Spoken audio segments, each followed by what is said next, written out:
Il y a un monde qu'on ne voit pas, mais qui vit tout autour de nous. Un monde créé bien avant l'homme, peuplé d'êtres faits d'un feu sans fumée, les djinns. Le Coran l'affirme sans détour. Et nous avons certes créé les djinns auparavant de feu ardent, Surat al-Hijr 15-27. Ces créatures font partie du plan divin, et pourtant, beaucoup d'entre nous vivent sans se rappeler leur existence. C'est cette négligence qui ouvre la porte à des réalités spirituelles dont nous ne comprenons pas toujours les conséquences. Le Islamic Mysticism enseigne que ce qu'on ignore n'est pas sans effet, car l'invisible agit là où le cœur baisse sa garde. Les anciens savants disaient « là où la lumière du dhikr s'éteint, les ombres se rassemblent ». Et dans nos maisons modernes, ces ombres prennent souvent la forme de nos oublis. Des vêtements laissés à terre, des pièces plongées dans l'obscurité, des portes entr'ouvertes après la tombée de la nuit. Ces gestes, anodins à nos yeux, sont des invitations silencieuses à ce monde caché. Le Occult Knowledge in Islam explique que les djinns aiment les lieux sombres, humides et négligés. Quand tu laisses des habits éparpillés au sol avant de dormir, tu crées un abri invisible pour eux, une petite cachette où ils se reposent, se rassemblent, parfois même se jouent de ta peur. Mais attention, il ne s'agit pas d'une superstition ou d'une peur irrationnelle. L'islam ne nourrit pas la peur du monde invisible, il enseigne la conscience de sa présence. Le prophète Muhammad sallallahu alayhi wa sallam a averti « Les djinns se propagent là où il y a négligence et désordre ». Cela signifie que leur pouvoir n'est pas dans la matière, mais dans notre insouciance. Chaque fois que nous manquons de vigilance spirituelle, nous laissons un espace vide que d'autres remplissent. Voilà une des hidden truths que beaucoup ignorent. La propreté extérieure protège la pureté intérieure. Dans le Islamic Philosophy, l'ordre est une forme d'adoration. Ranger, couvrir, protéger, ce ne sont pas de simples gestes d'hygiène, ce sont des actes de foi. Car Allah subhanahu wa ta'ala aime la propreté, la clarté et la lumière. Quand tu ramasses un vêtement avant de dormir, tu ne fais pas que nettoyer une pièce. Tu scelles un espace spirituel, tu fermes une porte aux influences invisibles. Ce geste, simple en apparence, est une barrière entre toi et les perturbations du monde des djinns. Ainsi, le croyant ne doit pas voir l'ordre comme une contrainte, mais comme une prière silencieuse. Chaque coin propre de la maison devient un témoignage de gratitude envers Allah subhanahu wa ta'ala. Chaque espace éclairé chasse une part de l'ombre. Et quand vient la nuit, le monde invisible s'éveille. Mais celui qui se souvient d'Allah, celui qui dit Bismillah avant de fermer les yeux, dort sous une protection que même les djinns ne peuvent franchir, car la lumière du dhikr brûle plus fort que tout feu sans fumée.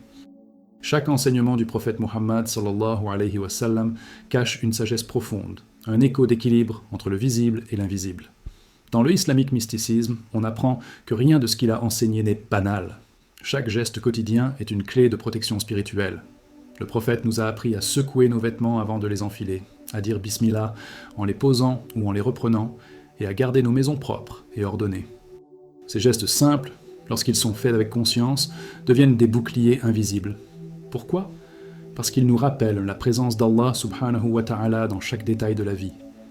Lorsque l'homme oublie cette présence, les influences invisibles trouvent un terrain fertile. Les Quranic Mysteries nous enseignent que le dhikr, le souvenir constant d'Allah, agit comme une lumière que les ténèbres ne peuvent supporter. Dire Bismillah avant de retirer un vêtement ou avant de se coucher n'est pas une formule mécanique, c'est un acte de reconnaissance. C'est dire au monde invisible, cette maison appartient à Allah, pas à vous. Dans un hadith rapporté par Muslim, le prophète a dit « Lorsque l'un de vous entre dans sa maison et qu'il mentionne le nom d'Allah, Satan dit « Il n'y a pas de place pour nous ici ». Voilà la puissance de la parole bénie, souvent négligée, mais redoutable contre ce que nos yeux ne voient pas. Les savants expliquent que chaque acte du quotidien, s'il est accompagné de l'intention correcte, niya, devient une adoration. Ainsi, plier ses vêtements, ranger son lit ou fermer ses portes ne sont pas de simples habitudes, mais des formes de discipline spirituelle. L'islamique philosophie insiste sur cette idée. La propreté extérieure reflète l'ordre intérieur. Lorsque le croyant range ses affaires avant la nuit, il ne range pas seulement sa maison, il apaise aussi son cœur. Car le désordre matériel attire le désordre spirituel, tout comme la lumière attire la paix. Le prophète, dans son infinie miséricorde, n'a jamais imposé des rituels vides, mais a donné des moyens de se rapprocher d'Allah subhanahu wa ta'ala dans chaque geste. Même le fait d'allumer une lampe, de couvrir un récipient ou de dire Bismillah avant de dormir sont des pratiques de protection, pas des superstitions. Dans le Occult Knowledge in Islam, on apprend que ces gestes ont une vibration spirituelle. Il ferme les portes aux énergies nuisibles et aux présences indésirables. Lorsque tu dis « Bismillah », c'est comme si tu plaçais un seau de lumière autour de ton espace. Alors, avant de dormir, regarde autour de toi. Tes vêtements pliés, ta pièce en ordre, ton esprit apaisé, tout cela est un reflet de ton état intérieur. Car la maison d'un croyant est comme son âme, elle doit respirer la clarté, la sérénité et le dhikr. Et quand la nuit tombe, ces petites attentions deviennent de grands remparts. La vraie protection n'est pas dans la peur du djinn, mais dans la conscience d'Allah. Et celui qui vit dans cette conscience dort dans la paix, même au milieu du monde invisible. Dans les enseignements du islamique mysticisme, on découvre une vérité subtile mais essentielle. Les djinns ne s'approchent pas seulement des lieux sales ou sombres, ils sont attirés par la négligence du cœur. L'oubli, la paresse, le désordre, voilà les portes qu'ils empruntent. Le prophète Muhammad sallallahu alayhi wa sallam a dit « Lorsque l'homme entre chez lui et ne mentionne pas le nom d'Allah, le shaitan dit « Vous avez trouvé un endroit pour passer la nuit ». Deux hadiths, d'apparence simple, renferment l'un des hidden truths les plus puissants de la foi. Le monde invisible ne conquiert que ce que nous abandonnons. Quand tu laisses tes vêtements traîner, ta maison désordonnée ou ton esprit distrait, tu offres inconsciemment un refuge à ces présences invisibles. Le désordre extérieur reflète le désordre intérieur. L'âme négligente devient une maison sans gardien. Dans les Quranic Mysteries, il est dit que le dhikr agit comme un feu sacré qui éloigne toute entité malveillante. Lorsque tu prononces Bismillah avant d'entrer, avant de manger ou avant de dormir, cette parole agit comme une lumière brûlante que les djinns ne peuvent le supporter. Mais lorsque tu oublies, lorsque tu laisses traîner ce qui doit être rangé, ce feu s'éteint doucement. Le prophète sallallahu alayhi wa sallam a comparé le cœur sans dhikr à une maison en ruine. Et qu'est-ce qu'une ruine attire, sinon les ombres qui cherchent à s'y installer ? Ce n'est pas une coïncidence si le prophète insistait sur la discipline et la vigilance spirituelle. Il savait que la négligence physique ouvre la porte à la négligence spirituelle. Dans la islamique philosophie, chaque action concrète a un effet invisible. Ramasser ses vêtements, nettoyer un coin, dire « Alhamdulillah » en terminant, ce sont des armes silencieuses contre les forces du désordre. C'est pourquoi les pieux prédécesseurs disaient « Le djinn ne craint pas le balai, mais celui qui le manie avec le souvenir d'Allah ». Le désordre n'est pas seulement poussière et objet, c'est un oubli de la lumière. Mais vois comme Allah subhanahu wa ta'ala est miséricordieux. Même si la négligence attire les ténèbres, une seule mention de son nom les dissipe. Lorsque tu mentionnes Allah, ceux qui entendent fuient. Surat al-Jinn 72, la 18. Ainsi, celui qui se souvient d'Allah, qui range, qui récite ses adkars, transforme sa maison en forteresse. Les djinns, attirés par le chaos, n'y trouvent plus place, car la lumière du dhikr y brûle plus fort que leur feu. Alors, la prochaine fois que tu verras des vêtements sur le sol ou des choses laissées en désordre, rappelle-toi, ce n'est pas seulement une question d'esthétique ou de propreté, c'est une question de discipline spirituelle. Chaque pièce rangée est un champ nettoyé des influences invisibles. Chaque bismillah prononcé est une flamme qui éclaire ton foyer. Et lorsque ton cœur veille, aucune ombre ne peut s'y cacher. Voilà comment le croyant transforme le banal en sacré, et le quotidien en bouclier. Tout dans la foi islamique repose sur une vérité fondamentale. La gratitude, shukr, est la clé de la bénédiction, la baraka. Quand le croyant traite négligemment les dons d'Allah subhanahu wa ta'ala, qu'il s'agisse de sa santé, de sa maison, ou même de ses vêtements, il rompt symboliquement le lien de reconnaissance qui nourrit la paix du cœur. Le islamique mysticisme enseigne que chaque bienfait porte une lumière, et que cette lumière s'éteint peu à peu lorsque nous l'oublions. Ainsi, laisser ses vêtements au sol n'est pas seulement un manque d'ordre, c'est une forme d'ingratitude silencieuse. Car ce tissu, si banal à nos yeux, est en réalité un vêtement de dignité et de protection que le Créateur a offert à ses serviteurs. Le Coran dit clairement « Ô enfants d'Adam, nous avons fait descendre pour vous un vêtement pour cacher votre nudité et pour vous parer. » Surat al-A'raf 7.26. Cette parole révèle un Quranic mystery. Nos vêtements ne sont pas de simples tissus, ils portent une symbolique spirituelle. Les honorer, les ranger, les garder propres, c'est reconnaître la sagesse d'Allah subhanahu wa ta'ala dans chaque détail de notre existence. Celui qui traite ses habits avec respect ne fait pas preuve de manie mais de conscience. Il comprend que dans l'ordre et la discipline se cache une forme de dhikr silencieux, une louange non pas prononcée par la langue mais vécue à travers les gestes. Dans la islamique philosophie, l'ordre matériel est le miroir de l'ordre intérieur. Un cœur discipliné se reflète dans un espace apaisé. Les anciens soufis disaient « Un tapis plié avant la nuit est une prière qui continue après le sommeil ». Cette sagesse s'ancre dans l'idée que tout acte conscient, aussi simple soit-il, participe à l'équilibre cosmique voulu par Allah subhanahu wa ta'ala. Ainsi, ranger ses vêtements devient un acte d'adoration. C'est comme dire « Ya Rab, je reconnais tes bienfaits et je les protège ». Et plus la reconnaissance habite le cœur, plus les bénédictions se multiplient. Le prophète Muhammad sallallahu alayhi wa sallam incarnait cette gratitude jusque dans les moindres gestes. Il mangeait avec humilité, réparait ses propres vêtements et dormait sur des lits simples, non par pauvreté, mais par conscience. Il montrait que la noblesse du croyant ne réside pas dans ce qu'il possède, mais dans la manière dont il honore ce qu'il possède. Le Occult Knowledge in Islam dévoile que la baraka habite les lieux où la gratitude réside.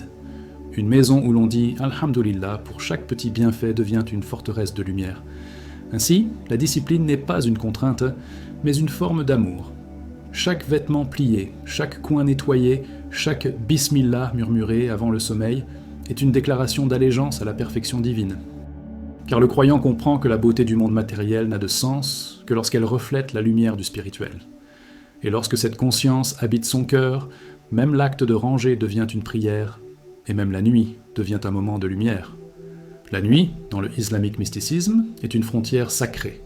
C'est le moment où le monde visible s'endort et où le monde invisible s'éveille. Le croyant, conscient de cette alternance cosmique, ne ferme pas simplement les yeux pour se reposer. Il entre dans une autre dimension du dhikr. Le prophète Muhammad sallallahu alayhi wa sallam nous a transmis des pratiques précieuses pour ce passage. Il disait de réciter Ayat al-Kurs avant de dormir, car un ange veille alors sur celui qui le fait jusqu'à l'aube. Cette parole, rapportée dans Sahih al-Bukhari, n'est pas une légende mais une promesse divine. Chaque mot d'Ayat al-Kurs est une forteresse. Et celui qui la récite ferme les portes du shaitan et de tout mal qui rôde dans la nuit. Les Quranic Mysteries révèlent que la nuit n'est jamais vide. Elle abrite des présences, des vibrations, des âmes et des forces. C'est pourquoi le prophète a recommandé de dire Bismillah avant de fermer une porte, de couvrir la nourriture, d'éteindre une lampe. Ces gestes simples, à la fois physiques et spirituels, sont des clés de protection. Ils transforment l'espace ordinaire en sanctuaire. Dans le Cult Knowledge in Islam, il est dit que celui qui dort après avoir invoqué Allah subhanahu wa ta'ala dort sous une lumière que même les djinns ne peuvent franchir. Ainsi, le croyant n'est jamais vulnérable lorsqu'il s'endort avec le nom divin sur ses lèvres. Mais cette protection n'est pas uniquement extérieure, elle touche aussi l'âme. La récitation d'Ayat al-Kurs, des 3 dernières sourates, Al-Ikhlas, Al-Falaq et Al-Nas, et le dhikr avant le sommeil, ne sont pas des rituels mécaniques. Ils sont une purification intérieure. Chaque verset récité nettoie les peurs, les angoisses et les influences invisibles accumulées dans la journée. Dans la islamique philosophie, on considère le sommeil comme un miroir de la mort, et ses invocations comme une préparation de l'âme à se présenter devant son Seigneur. C'est une forme d'abandon conscient. « Ya Allah, je te confie mon esprit ». Il y a aussi dans cette pratique un appel à la sérénité. Dans le tumulte du monde moderne, beaucoup s'endorment avec les écrans, les soucis et les notifications. Le croyant, lui, s'endort avec le Coran. Il fait du silence de la nuit un dialogue secret avec le Créateur. C'est cela, le vrai spiritual awakening.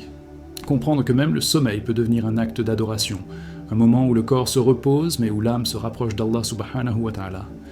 Le lit devient alors un mihrab, le souffle devient un tasbah, et le sommeil, un dhikr silencieux. Alors, avant de dormir ce soir, regarde autour de toi. Ton espace est-il prêt à accueillir la paix ?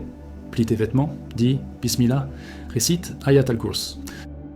Laisse la lumière de la foi envelopper ta maison, car dans un monde rempli d'ombre, ces gestes sont tes boucliers. Et souviens-toi, celui qui s'endort en paix avec Allah se réveille avec sa miséricorde. Avant de fermer les yeux ce soir, souviens-toi, les petites choses sont rarement petites dans le regard d'Allah subhanahu wa ta'ala. Plier tes vêtements, dire Bismillah, réciter Ayat, Al-Kurs, ces gestes simples portent une lumière que les ténèbres ne peuvent éteindre. Ce ne sont pas des superstitions, mais des secrets du islamic mysticisme, transmis par le prophète Muhammad sallallahu alayhi wa sallam pour préserver ton âme et ton foyer. Dans les Hidden Truths du Coran, chaque acte de soin est un acte d'adoration. Allah dit « Allah aime ceux qui se purifient » Sourate Al-Baqarah 2222.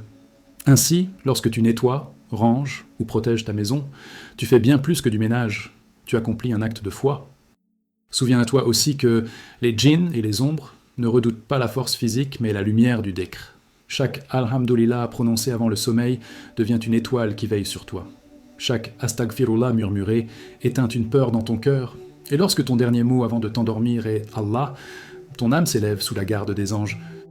Voilà le vrai spiritual awakening.